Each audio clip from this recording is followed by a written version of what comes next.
Bom dia, irmãos. A graça e a paz do Senhor, amém? Todos em paz, gratos por mais uma manhã do dia do Senhor juntos aqui, amém? Alegria poder testemunhar e presenciar o quanto o Senhor vem trazendo para nós maturidade, o Senhor vem trazendo para nós crescimento, o Senhor vem trazendo para nós oportunidades de crescimento. Quando a gente muitas vezes lida com as demandas comuns da vida, no cotidiano da gente, nós somos levados pelo Senhor a usar aquilo que temos aprendido e poder então revelar a maturidade que temos desenvolvido pela parte do Senhor. Quantos creem nisso de verdade, irmãos? Amém? Quero convidar você, irmãos, convidar os irmãos a já abrirmos as Escrituras na carta que o apóstolo Paulo escreveu aos irmãos em Éfeso, abrirem Efésios capítulo 4.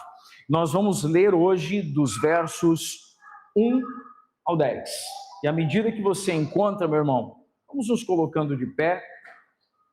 Efésios capítulo 4, dos versos 1 ao 10, eu vou ler aqui na...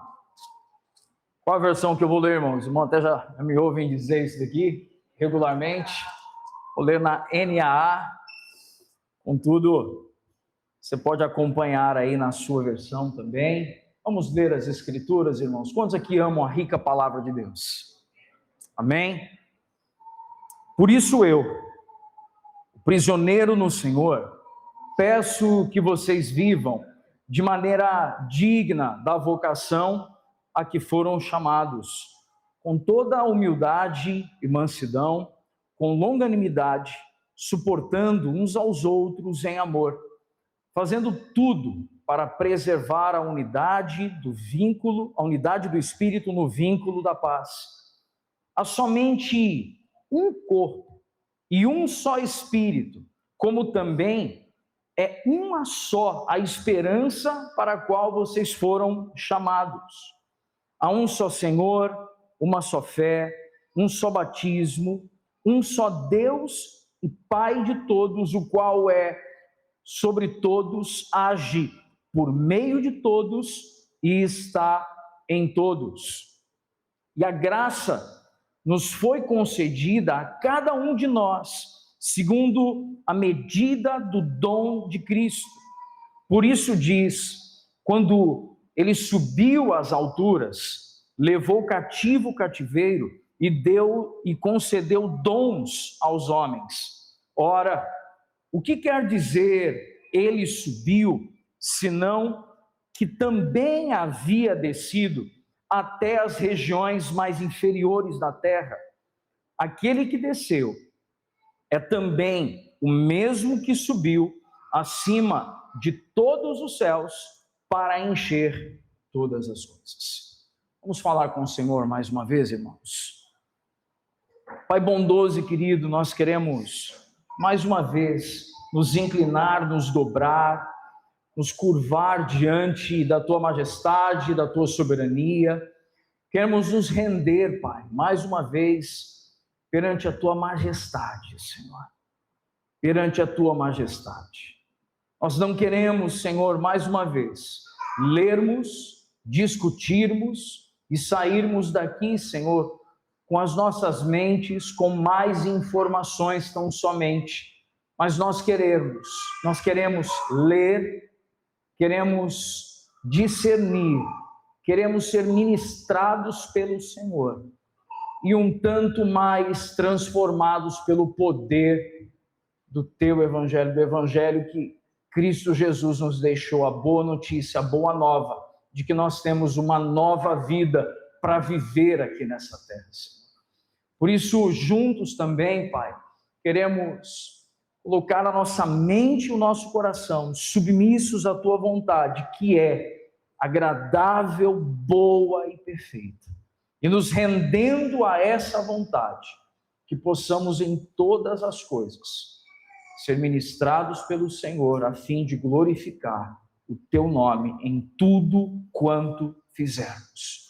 Nesse momento, Pai, de exposição da Escritura, Senhor, tu sabes as minhas tensões interiores. Tu conheces, Pai, os meus desafios pessoais, e eu não quero, Senhor, que nada disso venha ainda que de forma discreta e quase, Senhor, imperceptível. Não quero que nada, Senhor, da minha humanidade possa interferir na exposição daquilo que é a tua palavra. Tem misericórdia, Senhor, da minha vida, da minha casa, a fim de que possamos, Senhor, fielmente, como o Rafael orou aqui, então somente expor a tua palavra, a rica palavra de Cristo. Em nome de Jesus. Amém, amém. Amém, irmãos? Pode sentar no seu lugar. Irmãos, quantos estiveram presentes aqui na primeira mensagem da série na semana passada aqui? Amém? Nós compartilhamos sobre algo que nós vamos trilhar uma jornada juntos, onde nós vamos compartilhar sobre a membresia estar devidamente articulada com a serventia. Nós vamos trabalhar a perspectiva da Escritura, de que assim como Paulo, quando escreveu a carta aos Efésios, Paulo, nos 3 primeiros capítulos, ele nos ensina claramente sobre o glorioso plano da redenção e a nova humanidade que recebemos por meio de Cristo Jesus. E quando Paulo iniciou o capítulo 4, ele inicia o capítulo 4 nos chamando da doutrina para a prática. Paulo, ele deixa para nós, como abordamos na semana passada, uma clara compreensão de que o fato de termos nascido de novo, o fato de termos recebido uma nova humanidade, uma nova vida, a primeira palavra de Efésios capítulo 4, que tanto reforçamos na semana passada, foi a palavra portanto. Então, todos quantos receberam uma nova vida, têm algo do que repartir. Você ouviu isso, irmão? Amém? Nesse cenário, essa nova vida, ela precisa se manifestar na nossa vida comum como igreja. E quando nós compartilhamos sobre a igreja, nós temos dito já inúmeras vezes, inclusive, o nosso modelo litúrgico, ainda que esteja sendo maturado ao longo do tempo, nós temos utilizado desse modelo litúrgico a fim de apontar que a igreja, ela é uma comunidade viva. Preste atenção, a igreja não é um sistema religioso. A igreja é uma comunidade, o que, irmãos? Viva, na qual as pessoas regeneradas, elas participam ativamente da edificação umas das outras. E aqui eu quero respirar, pausar e puxar uma reflexão para nós. Quando nós temos dito, irmãos, desde o momento da plantação da nossa igreja, lá em julho de 2022, quando começamos as primeiras reuniões, quando nós usamos a palavra igreja, e aí você pode olhar em volta assim e tal, nossa, a igreja, não, irmão. Quando nós usamos esse ambiente aqui, esse ambiente é uma edificação que serve para a reunião da igreja. Você ouviu o que eu disse, amém ou não? Então a igreja, na verdade, são as pessoas regeneradas, que estão vivendo sobre a tutela e governo de Cristo, e nesse aspecto, eu quero pausadamente refletir com os irmãos. Quantos aqui querem trabalhar, de fato, pela edificação da igreja? Vou perguntar de novo, irmãos. Quantos querem trabalhar pela edificação da igreja?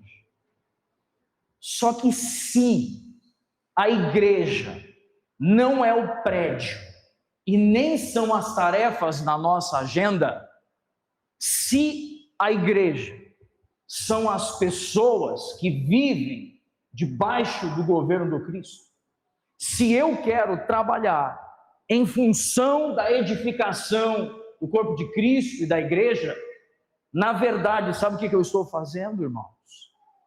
Eu estou me comprometendo em cooperar com a vida das pessoas que estão caminhando juntas debaixo do senhorio de Cristo.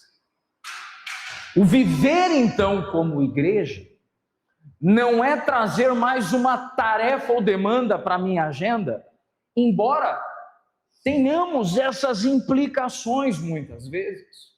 Mas trabalhar em favor da edificação da igreja é trabalhar em favor do aperfeiçoamento dos meus irmãos aqui à minha volta. Você está ouvindo isso aqui ou não? Porque se eu entender o meu irmão como sendo aquele que me mostra que ele tem demandas, então eu me comprometo com as demandas que fazem parte das necessidades dos meus irmãos. Quantos estão compreendendo essa breve introdução aqui, irmãos? Porque quando a gente fala sobre edificação da igreja, a gente é muito preso a, na verdade, melhorias na estrutura do CNPJ. Eu vou repetir isso, porque isso incomoda a gente, não é, irmãos? A gente fala sobre edificação da igreja, mas sobre melhorar alguma coisa que tem a ver com a logo da igreja. Não, meus irmãos.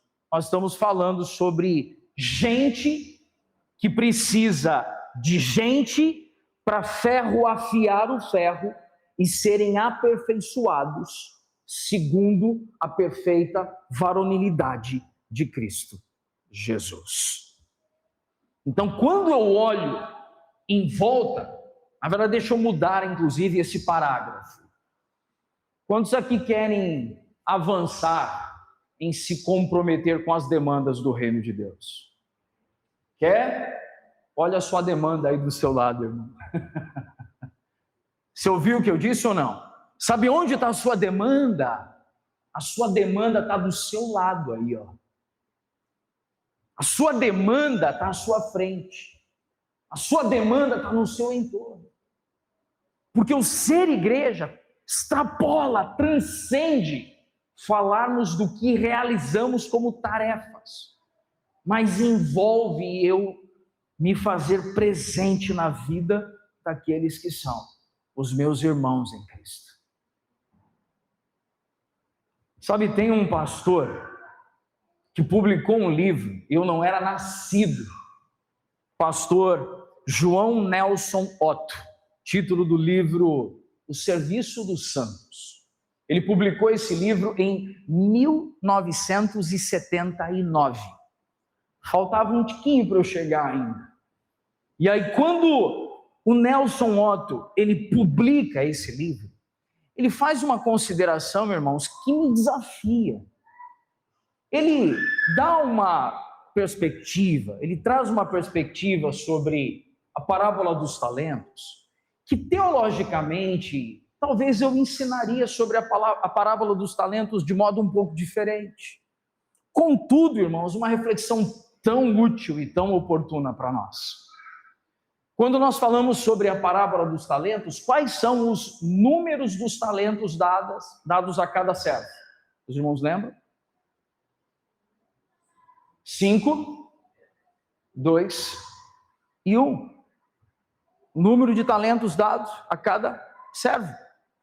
E se nós pudéssemos entender talentos como habilidades, como favor de Deus para o serviço, e nós enxergássemos de modo como a gente acaba ensinando, não é bem isso. Um dia a gente vai falar aqui sobre as parábolas de Jesus, mas se enxergássemos pastores como aqueles que têm 5 talentos, se enxergássemos diáconos e demais colaboradores como aqueles que receberam 2, e se enxergássemos a membresia como um todo sobre como aqueles que receberam 1 talento, e nós tivéssemos uma igreja local que tivessem 5 pastores, que tivessem 10 diáconos, mas tivessem 300 membros, onde está concentrada a força da igreja? Porque se nós tivéssemos em uma equipe 5 pastores, Eu disse 5 mesmo, não, pastor? Se eu tivesse 5 pastores, 5 vezes 5 talentos, então nós temos 25. Se nós tivéssemos, quantos diáconos eu disse, que eu já nem lembro mais? 10 diáconos recebendo 2 talentos, são quantos? São 20 talentos. Mas se tivermos 300 membros com 1 talento, quantos talentos temos? 300 talentos. Sabe o que isso nos põe para refletir? Que 5 pastores são incapazes de fazer 10% do que toda uma igreja envolvida, engajada com a edificação do corpo de Cristo poderia fazer. Nessa pequena ilustração. Sabe, João Nelson Otto nos propõe imaginarmos uma comunidade composta por líderes e membros. E a pergunta que ele faz nesse livro, que tem reverberado no meu coração nos últimos meses, é onde está a verdadeira força de uma igreja. Sabe, segundo a maioria dos padrões cristãos, que a gente foi formado, irmãos, a gente foi criado em estruturas, em ambientes, onde muitas comunidades cristãs, a força da igreja, falsamente, uma compreensão distorcida, está concentrada na figura dos seus líderes, enquanto os demais membros, eles acompanham e recebem aquilo que é realizado por líderes. Mas esse não é o modelo neotestamentário, irmãos. Eu vou repetir isso. Este não é o modelo neotestamentário. A igreja visível não é um modelo piramidal, empresarial, onde nós temos alguém no topo, que a gente vai chamar de alto clero, e alguém na base da pirâmide, que de forma extremamente imprópria, inconveniente, muitas vezes, chamamos de plebe, chamamos de leigos. Sabe por quê, irmãos? Porque um irmão meu, que recebeu a mesma porção do Cristo que eu recebi, eu não tenho coragem de chamá-lo de leigo, não tenho coragem de chamá-lo de plebe. Sabe por quê? Porque o Espírito que ressuscitou a Cristo dentre os mortos e habita em mim, também habita em todos quantos passaram pela experiência do novo nascimento em Cristo Jesus. Você está compreendendo que nós estamos nesse momento, irmãos, trabalhando por estabelecer um novo paradigma na nossa mente e no nosso coração? Romper com esse modelo de clero e leigos, modelo piramidal. Sabe, e o Otto, nessa literatura, nesse livro, O Serviço dos Santos, ele usa uma frase que eu gostaria de deixar como encorajamento para todos nós. Para que a nossa vida e ministério mudem, os nossos valores precisam mudar primeiro. Eu vou repetir isso, para que a nossa, o que, irmãos? Que a nossa vida e ministério mudem, os nossos valores precisam mudar primeiro. Você sabe qual é uma das coisas que, inclusive, me aflige? Uma das coisas que, inclusive, tem me saltado aos olhos com preocupação? Quando vejo que algumas pessoas pegam essas reflexões, pegam esses textos, abraçam esses textos e dizem: não, mas isso eu já creio desse jeito, já estamos vivendo isso. Contudo, quando você observa a prática cotidiana, nós estamos vendo gente que não abre mão de ter poder. Você ouviu o que eu disse? Amém ou não? Vemos gente não abrindo mão de que eu disse? Ter poder, a saber, o poder religioso, o poder do microfone. Mas também temos aqueles que abrem mão de uma autoridade que foi concedida à igreja, e não uma autoridade para falar alto, uma autoridade para pegar a bacia e a toalha e você vê quem está mais perto da gente. Quantos estão compreendendo que o Senhor está nos levando a refletir? Numa tônica, inclusive, um pouco diferente da tônica do domingo passado. Sabe, irmãos, a igreja do Novo Testamento, alguém aqui já teve a oportunidade de ler Atos dos Apóstolos? Alguém aqui já leu? Livro de Atos dos Apóstolos. Irmãos, sabe uma das coisas? Eu passei muitos anos, isso eu preciso admitir, eu passei muitos anos por exercer o ofício pastoral desde o ano de 2008, irmãos. São quase 20 anos de caminhada pastoral.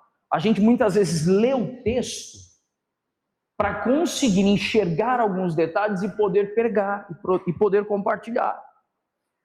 Mas alguns anos atrás, um livro, e eu não me recordo, eu sempre me lembro dos livros que eu leio, né? E eu não me recordo de onde eu peguei uma reflexão. E o autor desse livro, ele disse assim: você parou para ler a quantidade de nomes citados no livro de Atos? Você parou para perceber a quantidade de gente que é citada nas cartas de Paulo e de João, na epístola de Tiago, na carta aos Hebreus? Sabe por quê? Porque igreja não se faz com um grande nome, com um tanto de gente seguindo. Igreja se faz com gente fervilhando. Você está ouvindo o que eu disse, meu irmão? É um que abriu a casa, é outro que trouxe a provisão, é outro que trouxe o ensino, é outro que trouxe... E é assim que se faz igreja. É com muitos nomes que se faz igreja, irmãos. Não é com o microfone. E nesse cenário, Otto nos desafia, nos impulsiona que cada membro precisa participar da vida e da edificação da comunidade. Você não é chamado, irmão, presta atenção. Tem trabalho estrutural para fazer aqui na família Betânia ou não, gente? A gente não é de ficar na orelha dos irmãos pedindo as coisas. Mas não teve ninguém que me perguntou se precisava de alguma coisa que saiu sem trabalho. Porque tem trabalho para fazer. Agora, sabe qual deve ser a sua maior ocupação? A edificação da igreja. E a igreja envolve cuidar de quê, gente? Cuidar de gente. Cuidar dos irmãos. Repartir de Cristo. Sabe, um dos primeiros pontos que eu quero trazer no compartilhar dessa manhã é que quando nós utilizamos a reflexão sobre igreja, nós somos um só corpo e temos um só Senhor. Paulo, ele inicia reafirmando a profunda unidade espiritual da igreja. Olha Efésios 4, de 4 a 6. Vamos reler esses dois versos, esses 3 versos.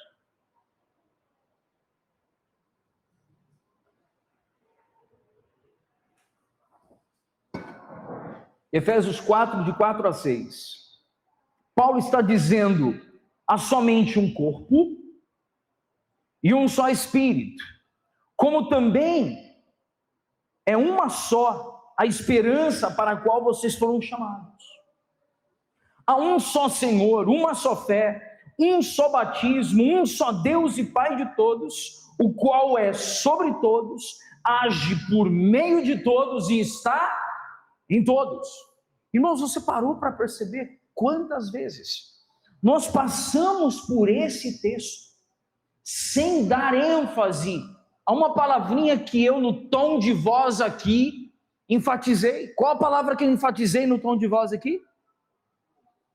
Todos. Todos, do grego, do hebraico, traduzindo para o português, sabe o que quer dizer? É todos, irmão. Acabou. Agora, todos quantos foram regenerados. Todos quantos passaram pela experiência do novo nascimento. Afinal de contas, essa carta não é escrita para gente que vive de qualquer modo. Essa carta foi escrita para a igreja. Está entendendo isso ou não, irmão? Senão a gente começa a olhar aí fora, não, Deus está agindo sobre todo. Opa! Peraí, irmão. A carta foi escrita para gente que tinha vivido o novo nascimento. Nesse cenário, essa declaração, ela revela algo extraordinário sobre a natureza da igreja. Deus, primeiramente, está sobre todos, exercendo a sua soberania. Preste atenção, primeira coisa, Deus está sobre todos, exercendo a sua soberania. A vontade dele é soberana e se cumprirá. Deus está em todos, habitando em seu povo pelo Espírito. Mas Deus está também agindo por meio de todos. E isso significa que a obra de Deus na igreja não acontece apenas por meio de alguns líderes, mas através da vida e cooperação de todo o povo redimido. Eu vou repetir aqui, irmãos. A obra de Deus, ela não acontece na igreja apenas por meio de alguns líderes, mas por meio da vida e da cooperação de todo o povo redimido. Sabe o que isso nos ensina, irmãos? Isso tira a gente de um lugar. Isso tira a gente de uma posição. A posição de espera que o pastor vai fazer alguma coisa. Isso tira a gente do lugar de que não, isso daqui é responsabilidade da liderança. Quando nós vemos cenários legítimos de gente carecendo de Cristo, e eu tenho Cristo, irmãos, é meu compromisso aprender a repartir da minha própria vida em favor dos irmãos.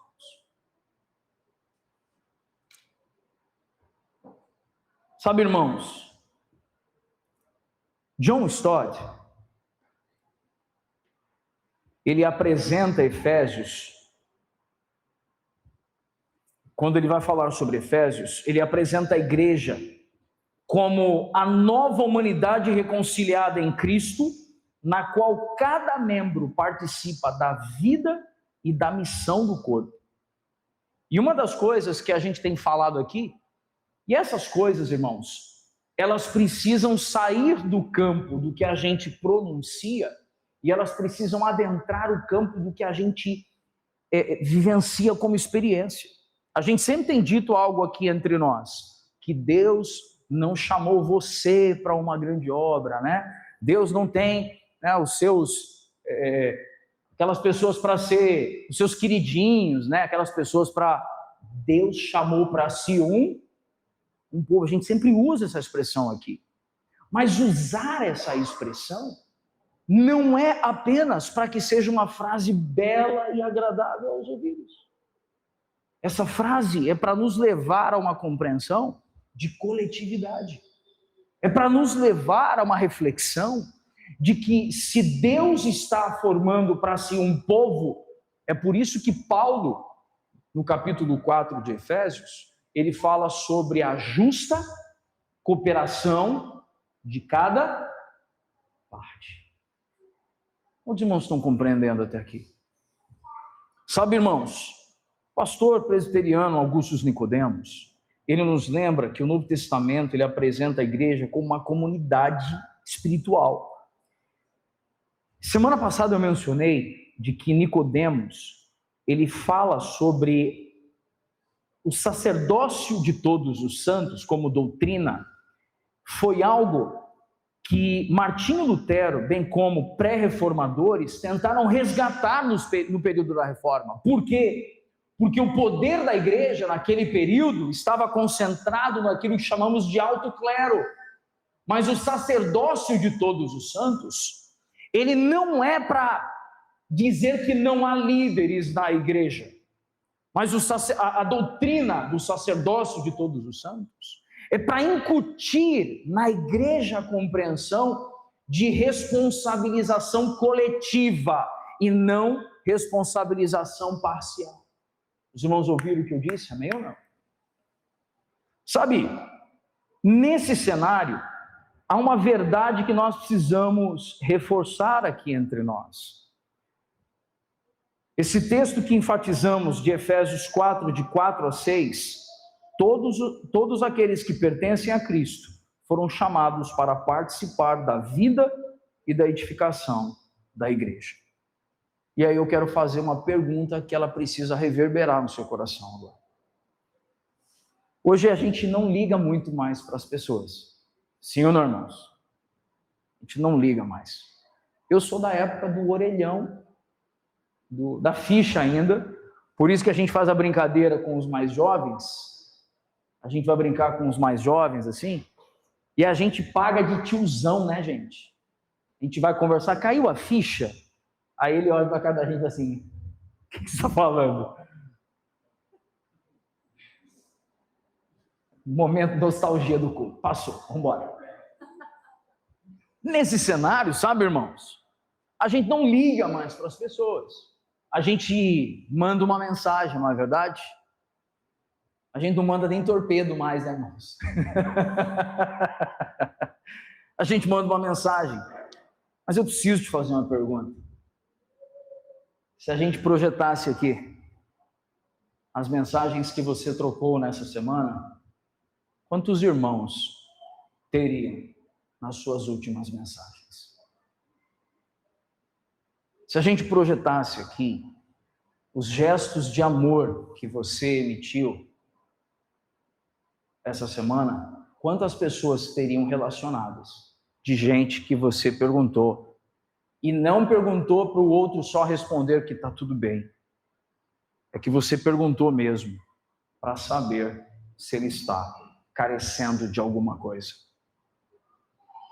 Porque se nós recebemos graça de Cristo, graça também é para ser. Graça é para ser o quê, irmão? Repartida. Então eu preciso levar você a pensar em algo, irmão. O quanto da graça você repartiu nessa última semana. Esse tipo de desconforto, ele precisa mexer com a gente. Deixa eu te dizer uma coisa. Eu quero ser honesto com os irmãos aqui.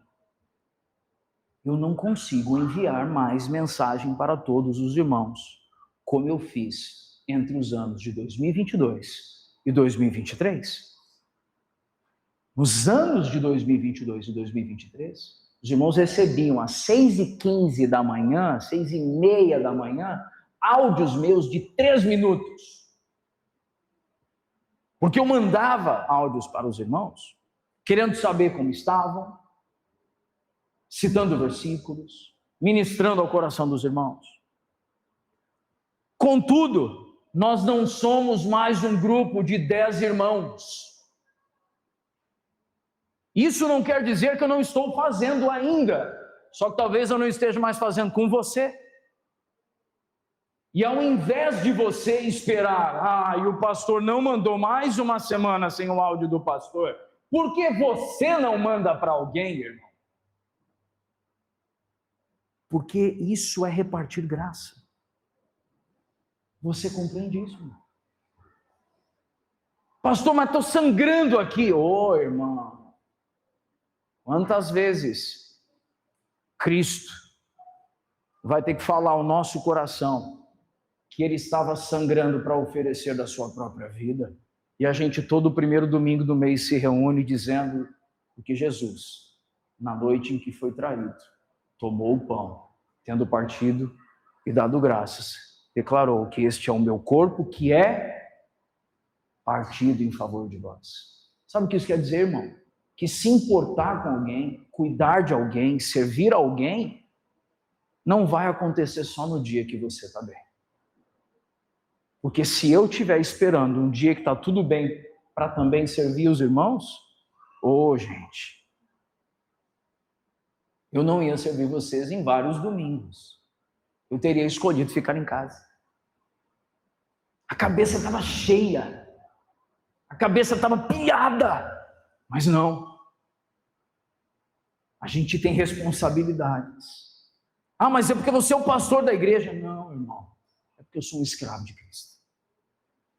Você ouviu o que eu disse? É porque eu sou um o quê? Um escravo não tem vontade, senão fazer aquilo que o Senhor, o seu Senhor, o chamou para fazer. Sabe, irmãos, O verso 7, os versos 7 e 8. Acompanhe comigo, por gentileza.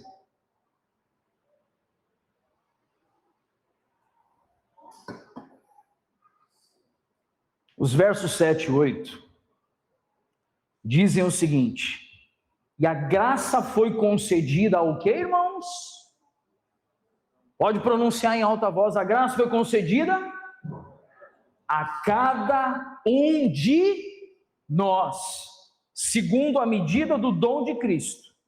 Quando ele subiu às alturas, levou o cativo o cativeiro e fez o quê, irmãos? E deu o quê? Dons aos homens. Deixa eu dizer algo para você, irmão. Paulo aqui, ele não está dizendo que a graça foi concedida para alguns. Paulo está ensinando que a graça foi concedida a cada um de nós. Aí alguém vai me dizer assim: ah, pastor, mas isso a gente sabe, que a salvação é pela graça, mediante a fé em Cristo Jesus.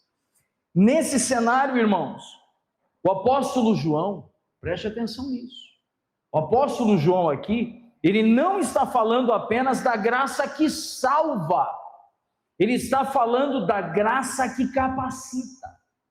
Paulo não está colocando apenas a ênfase na salvação, mas ele também está dizendo que o mesmo Cristo que redime os pecadores, ele os equipa a participar da edificação do corpo de Cristo. Deixa-me dizer uma coisa: quantos foram salvos? Ué, irmão, não estou entendendo você não. Quantos foram salvos? Mas você sabe para que você foi salvo? Você foi salvo para viver em comunidade. Você foi salvo para viver junto de gente. Você foi salvo, a saber, pelo último Adão, a fim de que a mesma composição do Éden original, que o homem foi colocado no jardim para cultivar e guardar, em novos céus e nova terra, a gente também vai cultivar e guardar a terra. Sabe o que isso quer dizer? Que na nova humanidade em Cristo, que ela já começou, ela só vai ter a obra finalizada no dia de Cristo, tem trabalho para mim e para você. Você ouviu o que eu disse ou não, irmão? Tem o que, igreja? Trabalho. Só que o trabalho de cultivar e guardar a terra, você não... Aí é que esse é o ponto. Você não cultiva e guarda a terra para você. Você cultiva e guarda a terra porque você é parte de um povo. E esse povo vai aprender a repartir o fruto da terra que foi produzido. E aí aqui na terra, a gente está cultivando e guardando o nosso pinhão. Aqui na terra, a gente está cultivando e guardando os nossos 300 metros quadrados, os nossos 200 metros quadrados. Mas Deus está nos chamando a cultivar e guardar a terra, pensando uns nos outros. Quantos estão compreendendo o desafio que o Senhor está trazendo para a gente?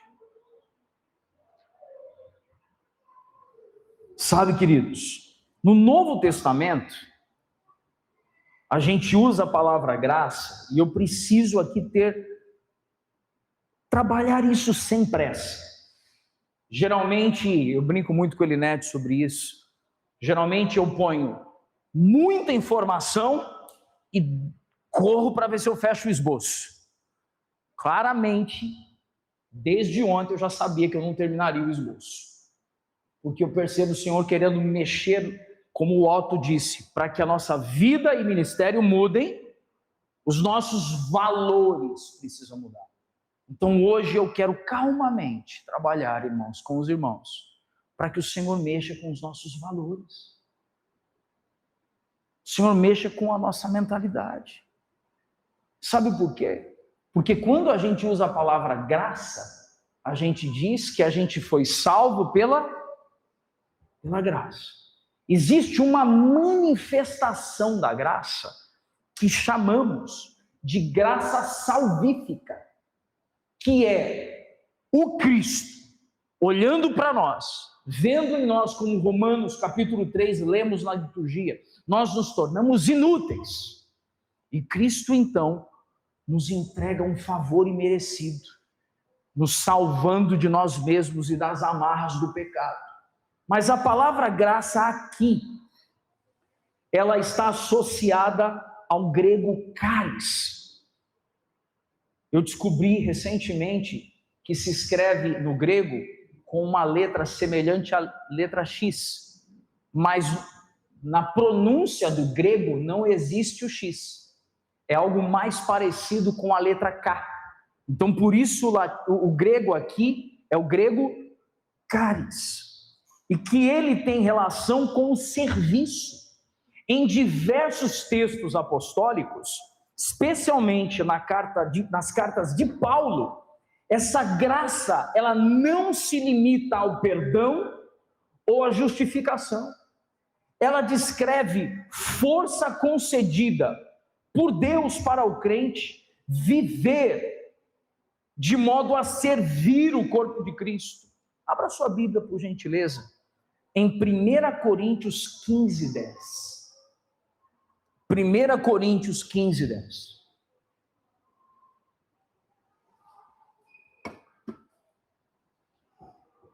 Os irmãos encontraram, amém?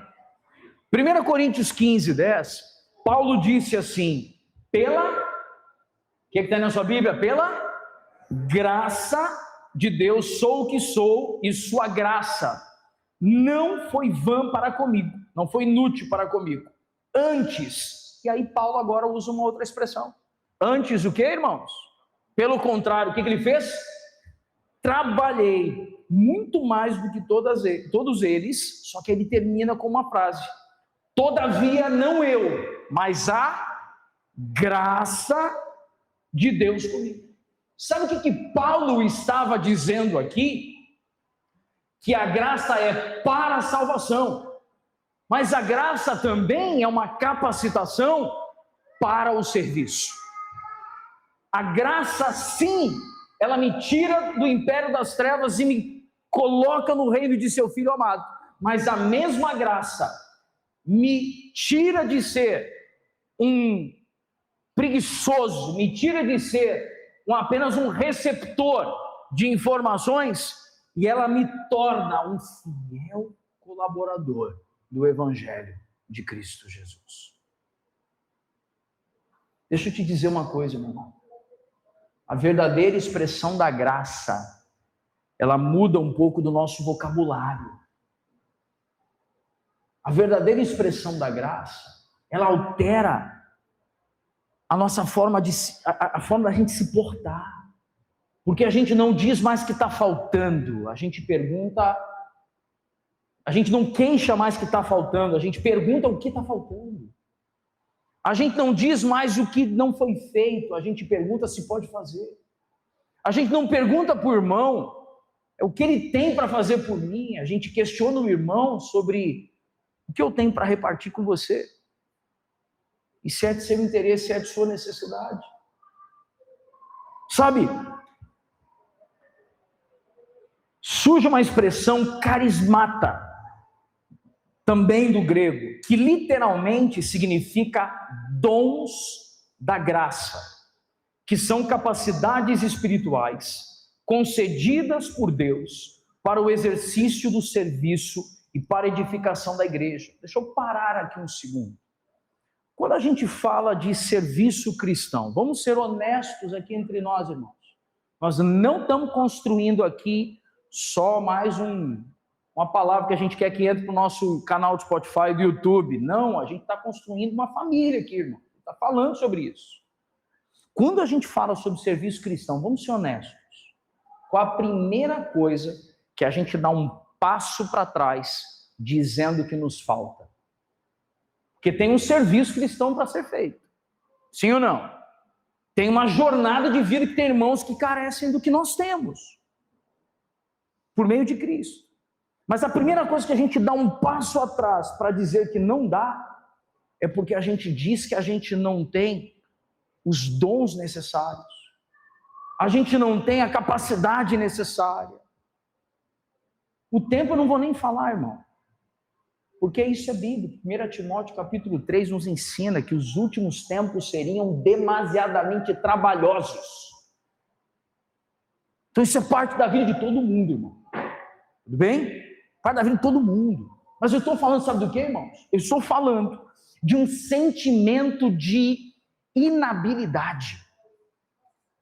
Estou falando de um sentimento que muitas vezes, quando a gente chama a membresia para o sacerdócio de todos os santos, e o que é o sacerdócio de todos os santos? É o santo em Cristo compreender que pelo menos um talento ele recebeu. É o santo em Cristo perceber que pelo menos uma porção de graça lhe foi repartida como dom de Cristo. Ah, que tem um outro irmão que toca, canta, rodopia, e mas você faz alguma coisa que você recebeu de Cristo, irmão. E aí é o que eu quero entrar nesse momento. Sabe por quê, irmãos? Porque os dons espirituais são manifestações da graça. Não para exaltação pessoal, mas para benefício da comunidade cristã. Eu vou repetir isso. Os dons espirituais são o que eu disse? Manifestações da graça. Não para exaltação pessoal, mas para o benefício da comunidade cristã. Sabe o que eu quero dizer? E é triste isso, mas eu preciso confrontar essas estruturas em mim também. Muitas vezes, irmãos que têm algumas capacidades aqui na terra, que são muito visíveis e são explícitas, eles se portam de modo a exaltarem a si mesmos. E isso provoca em irmãos mais singelos, em irmãos mais discretos, o sentimento de incapacidade. Faz sentido o que eu disse ou não, irmãos? E é nesse cenário que nós não estamos formando família para saber quem é o cara que dá o tapa na mesa e grita mais alto. Nós estamos formando família para saber, você tem mais talento? Já é? Sabe o que isso vai implicar? O que isso vai implicar, você tem mais talento? Vai trabalhar mais. Você está entendendo ou não? Você vai trabalhar mais. É isso que implica. Ah, o seu dom é mais visível, é público. Ah, por isso que no verso 3, Paulo começa dizendo, façam tudo com humildade. Você está entendendo o que Paulo disse ou não? Foi o 3 ou foi o 2, irmãos? Foi o 2? Foi o 2. Façam tudo com o quê, irmãos? Com humildade. Porque o objetivo não é crescer ministerialmente. Nós estamos construindo o quê, irmãos? Você acha que eu estou preocupado? Irmãos, eu tenho 2 meninos. Bonito ou mais ou menos? Bonito. Você acha que eu estou preocupado em ser lembrado de alguma coisa na minha velhice? Eu só quero poder olhar para os 2 e dizerem assim, eles avançaram porque eu trabalhei. Aí tem uma jossa de uma cultura da honra. Isso me dá nos nervos. Sabe por quê? Porque são alguns que têm mais dons, que se põem num trono que é de Cristo. Porque recebeu mais dons e talentos, sabe o que você vai fazer, irmão? Você vai trabalhar mais. Ah, mas sabe o que acontece, pastor? É porque hoje, sim, irmão, tem gente que não entendeu que a igreja tem líderes. Tem gente que não entendeu, irmão. Aí acha que quando a gente está ensinando o sacerdócio de todos os santos, a gente está querendo pegar a liderança da igreja e botar que não existe, né, e tal. Não existe sem liderança na igreja. A gente já pregou sobre isso. Vai lá no canal do Spotify e ouça de novo. Tudo bem, irmãos? Só que nós estamos dizendo que se estamos formando uma família, não tem espaço para cacique. O que tem espaço é para gente mais experimentada, cooperando para trazer maturidade para os menos experimentados. É isso. Quantos estão compreendendo o que eu disse aqui, irmão? Nesse cenário, os dons da graça, e aí eu quero que os irmãos ouçam isso com todo amor e carinho, irmãos. Sabe qual tem sido o meu maior sonho para nós aqui, como família Betânia, como igreja?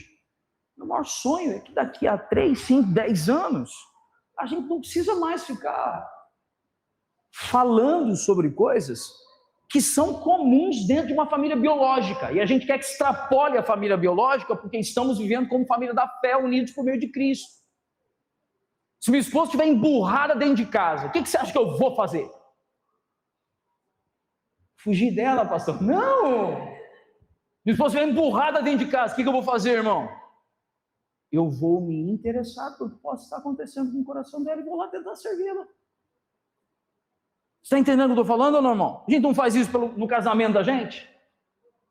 Você vê um irmão o irmão biológico, que está perdendo a boa, perdendo a estribeira, falando que não deve. Aí você vê que, cara, tem algo errado.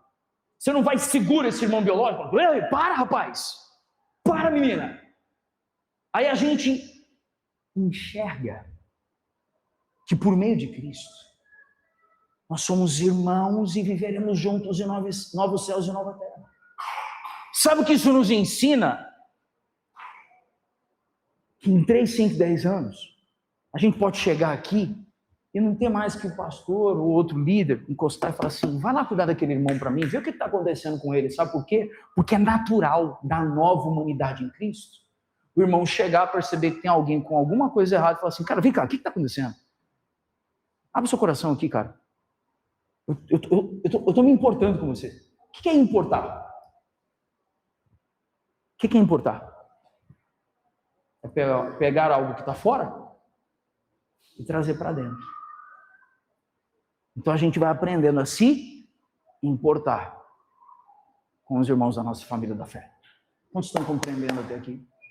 E aí sabe o que eu preciso trazer aqui para nós refletirmos? Eu quero que os irmãos entendam isso como um ensino que ao meu coração, assim, há um amor pelos irmãos, mas eu preciso agora tocar em uma perspectiva que eu sei o quão desafiadora isso é para alguns irmãos.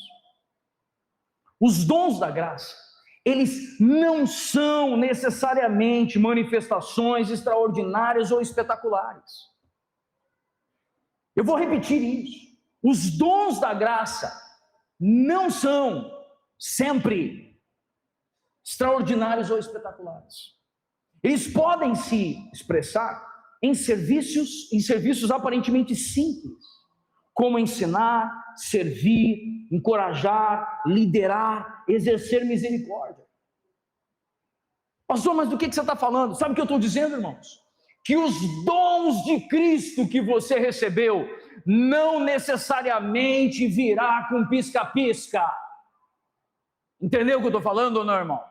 Não virá com holofote. O dom de Cristo que você recebeu pode se revelar de forma discreta e singela, dia a dia na vida da igreja de Cristo. Sabe, quando a gente fala de dons que são mais discretos, eles são poderosos, porque tem a sua origem na graça de Deus e não na habilidade humana. Você quer ver uma coisa, irmãos? Que graças a Deus a gente não tem essa cultura entre nós. Deus seja louvado. Acaba uma mensagem, aí um irmão olha para o outro, rapaz, que palavra poderosa! Você já ouviu isso ou não? Você já viu isso, irmão? Você quer uma palavra poderosa? Leia. Ouviu o que eu disse ou não? Quer uma palavra poderosa? O que você tem que fazer? Leia! Sabe por quê, irmãos? Porque a gente criou uma cultura de que o dom para ser poderoso tem que ter notoriedade. Aí sabe o que acontece? Algum tempo atrás, eu estive na igreja onde eu fui ordenado ao ministério pastoral. E reencontrei irmãos, irmãs, que estavam desde o início da minha caminhada naquele local. Irmãos com seus 65, 70, 75 anos de idade, a idade dos meus pais. E aí eu parei, olhei assim, vi uma irmãzinha, uma senhorinha, que tinha uma mãe, que o bebê estava... E a mãe estava assim. Aí a senhorinha vai, pega a criança, pá! E a criança... Um dom da graça, irmãos. As mulheres mais velhas, ensinando as mais jovens a amarem seus maridos e a cuidarem dos seus filhos. Um dom da graça. E que não se manifestou no púlpito. Você ouviu o que eu disse ou não? Dom da graça que não, o que eu disse?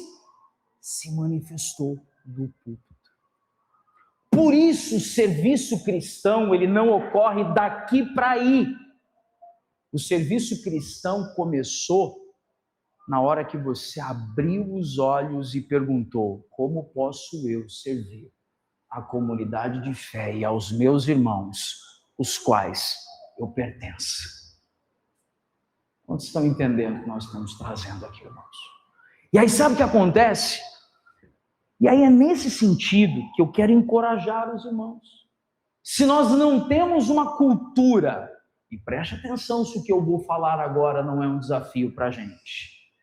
Nós não temos uma cultura de culto aos dons. Nós não temos uma cultura de culto à performance.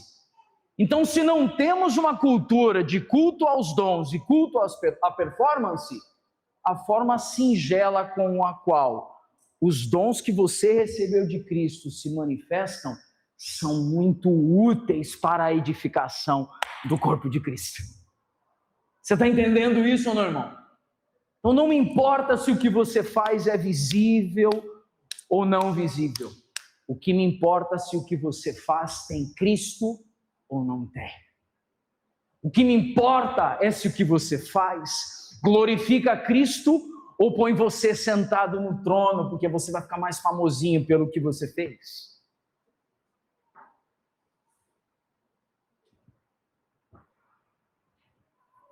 O poder desses dons não está na sua visibilidade, mas na sua procedência.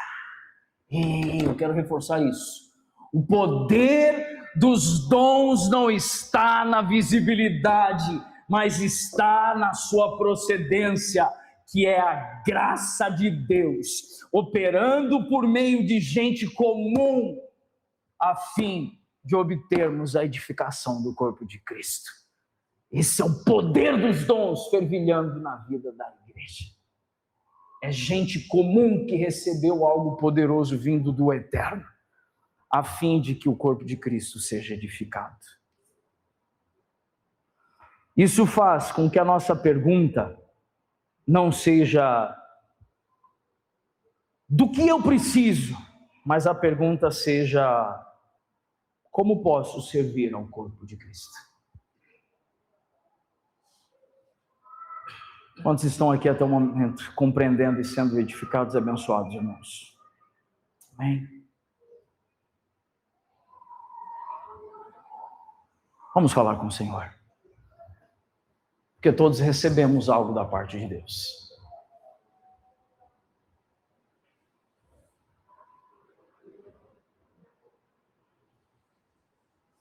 E por termos recebido algo da parte de Deus, irmãos, nós somos chamados a levar em conta aquilo que recebemos para repartir.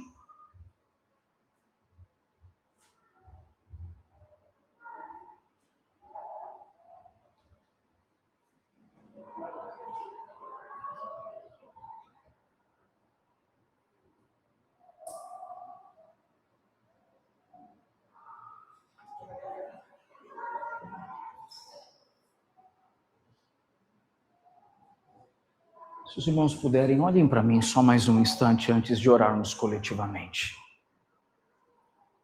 Penso ser útil e oportuno abrir meu coração para os irmãos em algo. Quando eu era mais novo, eu imaginei que eu seria um tipo de ministro, um tipo de gente. Quando eu era mais novo, eu achei que eu ia ser o cara que ia botar um violão debaixo do braço, ia rodar bastante por aí, ministrando, pregando, ensinando. Recebi inúmeras palavras e mensagens falando sobre alguma coisa desse gênero. Mas eu me recordo de quando essa mensagem do sacerdócio de todos os santos desceu para o meu coração. Quando essa mensagem desceu para o meu coração, produziu-se uma frase que os irmãos já ouviram. Aqui, protagonismo zero. Lembram dessa frase? E eu simplesmente assumi, irmãos, com alegria no meu coração, a dádiva que é ser um pastor anônimo. A dádiva que é ser o marido da Elinete. O pai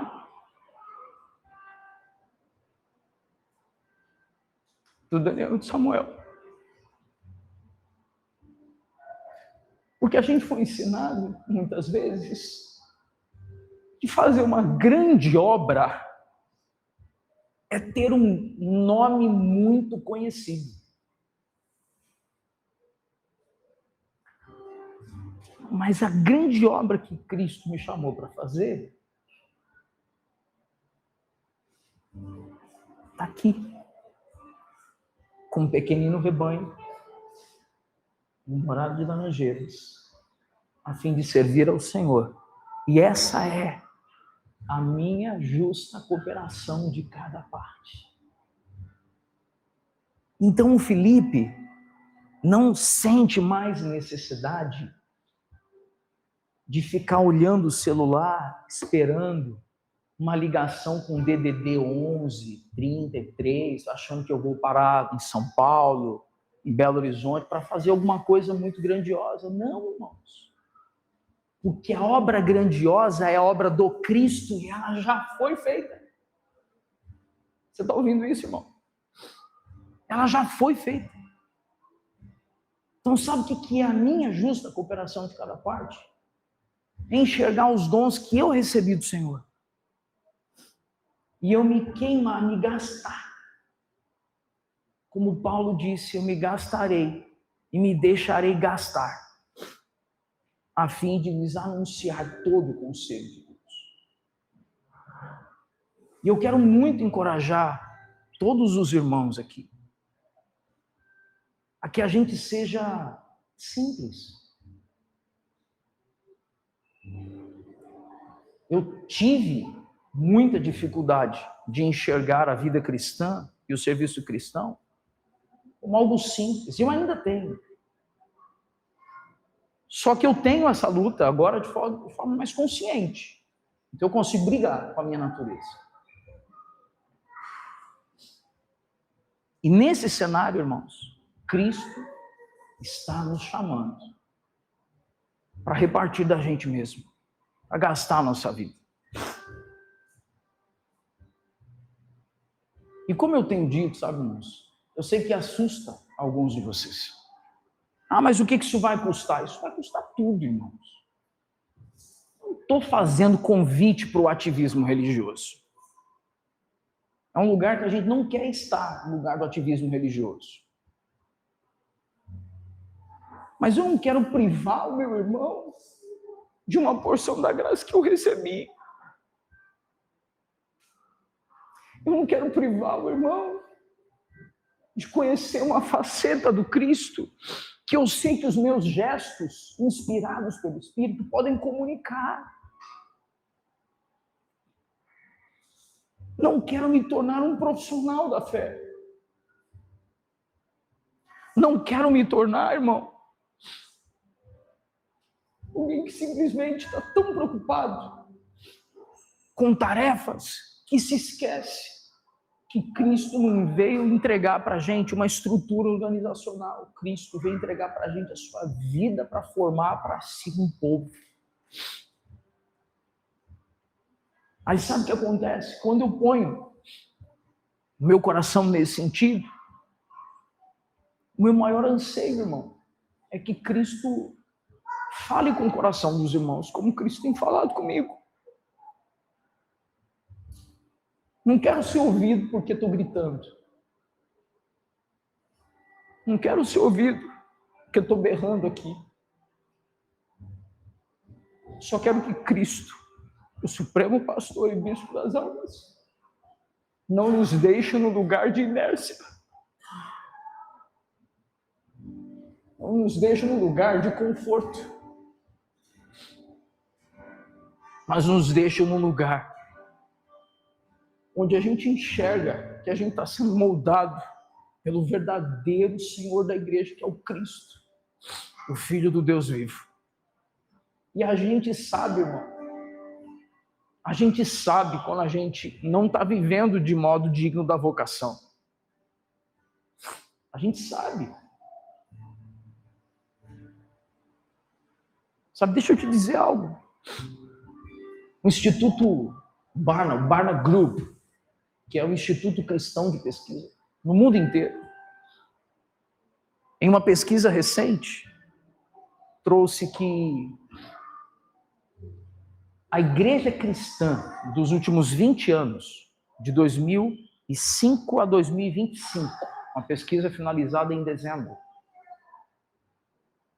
ela sinalizou que a maior parte da membresia de uma igreja está hoje entre pessoas entre 25 e 35 anos de idade. E a média de frequência nos cultos dominicais é de 1,8 domingos por mês. 1,8 domingos por mês. Isso dá menos do que 2.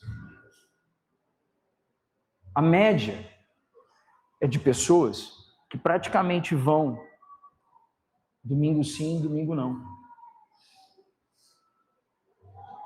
E é por isso que nós vemos, mas então a igreja precisa se adaptar a esse novo modelo. Não, a Bíblia é a mesma. Hebreus 10, 25 continua aqui. Efésios 4 continua o mesmo texto. Somos nós que carecemos de uma nova revelação do Cristo.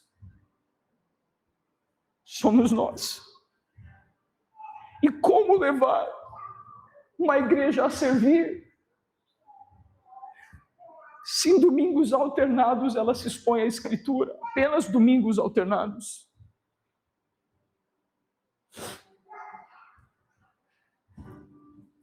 Por isso nós não estamos aqui, irmãos, para falar sobre nós. Estamos falando sobre o que Cristo fez e como nós devemos responder. Efésios 1 a 3. Paulo ensinou sobre o que é essa igreja. Efésios 4.